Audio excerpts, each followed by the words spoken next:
હવે વાત કરવી છે ભરૂચ બેઠકની કે જ્યાં મામા ભાણા વચ્ચેનો જંગ રસપ્રદ રહ્યો છે। ત્યાં આક્ષેપ પ્રત્યાક્ષેપ પણ એટલા થયા અને આ સાથે ઇન્ડિયા ગઠબંધનનું ફેક્ટર પણ ભરૂચ બેઠક પર મહત્વપૂર્ણ રહ્યું છે। દક્ષિણ ગુજરાતની સૌથી ચર્ચાસ્પદ એવી ભરૂચ લોકસભા બેઠક, જેમાં આ બેઠક કોંગ્રેસનો ગઢ ગણાતી હતી। જો કે પાછલી કેટલીક ટર્મથી અહીં કેસરીઓ લહેરાઈ રહ્યો છે। અહીં વર્તમાન સાંસદ ભાજપના મનસુખ વસાવા છે।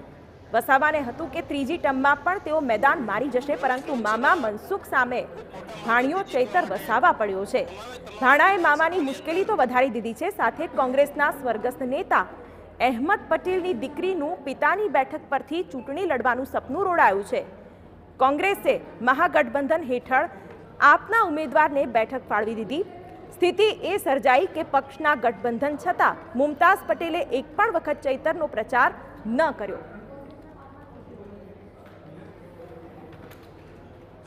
તરફ જ ભારતીય જનતા પાર્ટીનું પુનઃ જે ત્રણ વારમાં જ સંસદો કે વિધાનસભાના સભ્યો બદલી નાખે, એ ભારતીય જનતા પાર્ટીએ 7મી વાર ઈચ્છા કે અનિચ્છાએ પણ મનસુખભાઈ વસાવાને ટિકિટ આપી અને મનસુખભાઈ ફોર્મમાં આવ્યા। મનસુખભાઈ સામે એટલા જ જુસ્સાથી યંગ બ્લડ અને આદિવાસીઓમાં ફેમસ એવા ચૈતર વસાવાએ જંગ છેડ્યો। આ બંને વચ્ચે કોંગ્રેસ ક્યાંક થોડી આવી, કોંગ્રેસે પણ કોશિશ કરી। કોંગ્રેસમાં ખાસ કરીને અહેમદભાઈ પટેલનો પરિવાર, મુમતાઝ અને એમનો ભાઈ ફૈઝલ, એ લોકોએ પણ પોતાને ટિકિટ મળે એવી કોશિશ કરી।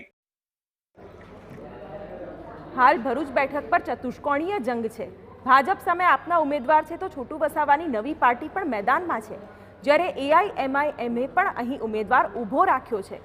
આમ તો અહીં સીધો જંગ ભાજપ અને આપ વચ્ચે છે, પરંતુ રાજકીય પંડિતો માની રહ્યા છે કે છોટુ વસાવા એન્ડ પાર્ટી તથા AIMIMના ઉમેદવાર આદિવાસી અને મુસ્લિમ મતદારોને તોડશે, જેની સીધી અસર ભાજપને થશે અને 5 લાખની સરસાઈથી જીતનું ભાજપનું સપનું રોડાઈ શકે છે। ભરૂચ જિલ્લાની અંદર ત્રિકોણીયો આદિવાસી જંગ ખેલાયો। ત્રણ આદિવાસી ઉમેદવારોની વચ્ચે ભરૂચ જિલ્લાની બેઠકનો જંગ ખેલાઈ રહ્યો છે। જનતા દળમાંથી જે એક ઉમેદવાર ઉભા રહ્યા છે એની કોઈ એટલું બધું મહત્વ નથી, પણ એ મત જરૂર તોડશે અને મત તોડશે। એ જ રીતે આ વખતે લોકસભાની બેઠકમાં ભારતીય જનતા પાર્ટી અને ચૈતર વસાવા એટલે આપ વચ્ચે કટોકટ જંગ ચાલી રહ્યો છે।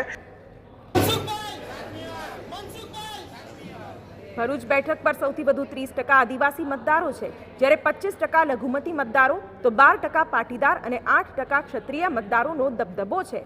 ભાજપને અહીં બેવડો ફટકો પડી શકે છે। ચૈતર વસાવા અને છોટુ વસાવા ભાજપના વોટ કાપી શકે છે, તો ક્ષત્રિયોની નારાજગી પણ ભાજપને દઝાડી શકે છે। આ રાજકીય સમીકરણો પરથી એક વાત સ્પષ્ટ છે કે ભાજપને 5 લાખની સરસાઈ તો નહીં જ મળે। આ સ્થિતિ પારખી ગયેલી ભાજપની ટોચની નેતાગીરીએ પણ ભરૂચમાં પૂરજોશમાં પ્રચાર કર્યો। હવે જોવાનું એ છે કે મતદારોનો મિજાજ કોને તારે છે અને કોને મારે છે। પ્રચારના પડઘમ શાંત થયા છે।